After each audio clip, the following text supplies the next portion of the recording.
Blessed be my witches, my spiritualists, and welcome to another episode of Witch Please. It is I, Odin the Seer, and today I am going to be showing you how to cleanse and empower your Bolin. So first of all, we need to understand that not all traditions are going to know about Bolins. This is mainly a Gardnerian tradition. However, there are a lot of people who are incorporating this blessed magical tool. There's two that I have here. Now this is, I love this one. This one is, it looks like a sickle. It looks like something that the goddess Shiva would mess somebody up with, okay? It is used for drawing down the moon. It is used for feminine energy. It is used for directing energy. It is used for harvesting herbs. It is, and this one here, if you can see, it's serrated on the inside here so that you can cut into the herbs, but there's also a very sharp knife at the back here so that you can actually cut the herbs like this. So this is the one that I use for my rituals when I am drawing down the moon, what have you. And I have this wonderful little sheath for it as well. Now this bad boy is the one that I use most often. Now this one I use for harvesting my botanicals. So you open this bad boy up, and it is a white-handled, pearl-handled knife, and it is spectacular. You can close it up, you can put it in your bag or whatnot. If you're doing harvesting in your garden, it's just much easier to do. It's also still a ritual item, and you get in there, you cut them, you put your botanicals in your basket, bing bang boom, you're good to go. But they are both ritual items, and they both need to be cleansed and purified. So to do this, we go through the same kind of process that you would with athames, but there are a few little variables that I wanted to bring into the equation.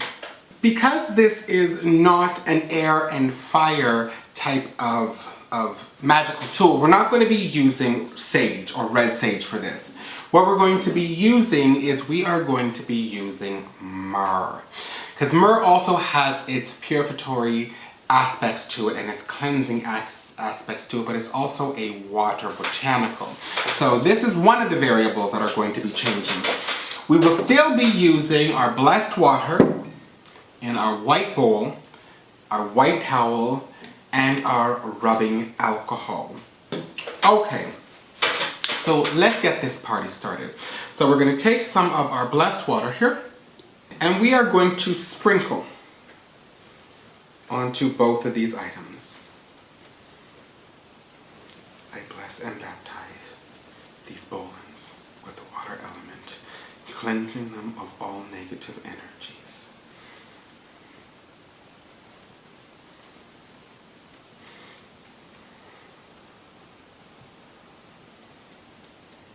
So the next thing we're going to do is we are going to run our fingers along, taking care not to cut ourselves. I cleanse and purify this magical bowl, removing all negative energies from within or attached to it.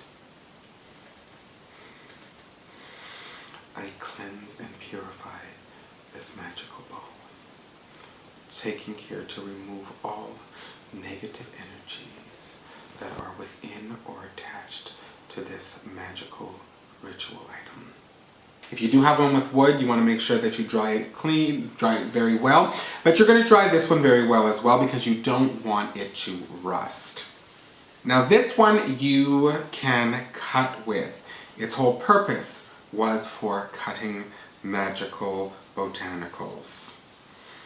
And as I said, if you really want to get the fancy one, I love this one because it is just so neat to have when you are cutting your herbs and you go into the house and you start rolling it and cutting it up like this. It is just an amazing tool to have. I have to tell you, I love this one as well. But this is the one that I use outside. This is the one that I use when I'm inside. Drawing down the moon, my witches. Drawing down the moon. Okay, so now that we have done that, we are going to use spirits to add spirit to these tools. I bless this magical Bolin and add spirit, the highest self, with inside of this magical tool to call in and draw in the highest self, the element of spirit angels, to assist in magical workings, and to be so.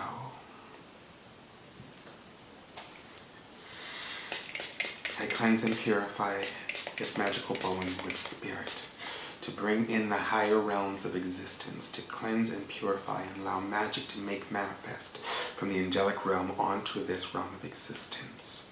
I ask this in the name of the divine masculine and the divine feminine, and it be so.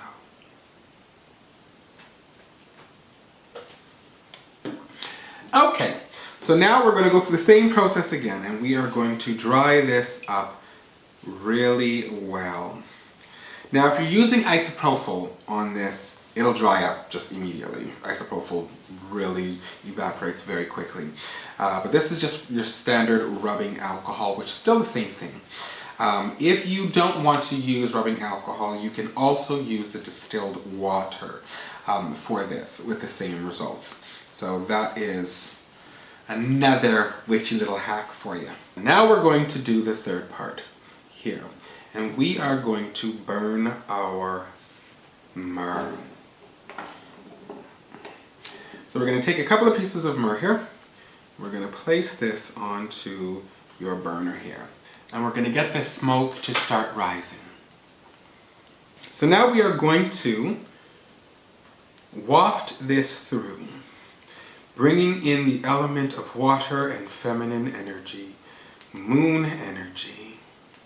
I bless and I empower this magical Bolin with the divine feminine energy, so that I may call down the moon, so that I may use these forces and this magic for anything that has to do with the unknown and deepest self, the emotional body, the emotional self. And it be so. I bless and I empower this magical Bolin with the divine feminine, the emotional and feminine self, the deepest self and the unknown, so that I may call down the goddess and harvest my botanicals, to be able to understand the emotional bodies, so that I may be able to work from a place of love and understanding, compassion, and internal growth. And it be so. Now that you have cleansed this in a threefold manner, what you're going to do is you can charge this in the moonlight if you so desire. Now, I have been known to do this every full moon. I will take my Bolin out, both of them, and I will place them on the windowsill in direct moonlight to empower them and to charge them after I have drawn down the moon and the goddess. Alright, my witches, my spiritualists, that is our episode for today. If you have not subscribed, you know you need to press subscribe, join the Witch Please family, and do not miss out on a thing. You can follow us on Twitter, Tumblr, Instagram, as well as Facebook. You can always send me a personal email at witchpleaseofficial@gmail.com, or you can leave a comment below. Don't forget to press that bell icon so you're notified when a new video comes out, because you know you don't want to miss a thing. I've said it before, my witches, my spiritualists, and I will say it again. It is a pleasure to have you in my world. It is an honor to have you in my magic. And you are always in my heart. I will see you again on another episode of Witch Please. I love you, boo-boos. Bye-bye.